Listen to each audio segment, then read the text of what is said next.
अहम खबर है कराची का वासा शेर कनासी सूबाई वजीर नासिर हुसैन शाह जी रोड हादसे में फोत थियल भेण ऐं भाउ जे घर आमद। सैयद नासिर हुसैन शाह हादसे में फोत थियलनि जे पोइरनि सां ताज़ियत ऐं ज़ख़्मी जी अयादत कई।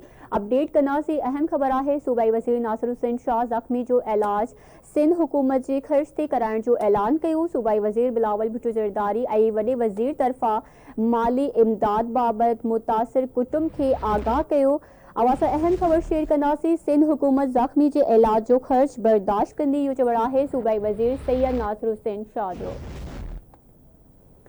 अपडेट कनासी अहम खबर है कराची का सूबाई वज़ीर नासिर हुसैन शाह जी रोड हादसे में फोत थियल भेण ऐं भाउ जे घर आमद। सैयद नासिर हुसैन शाह हादसे में फोत थियलनि जे पोइरनि सां ताज़ियत ऐं ज़ख़्मी जी अयादत कई। सूबाई वज़ीर नासिर हुसैन शाह ज़ख़्मी जो इलाज सिंध हुकूमत जे ख़र्च ते कराइण जो ऐलान कयो।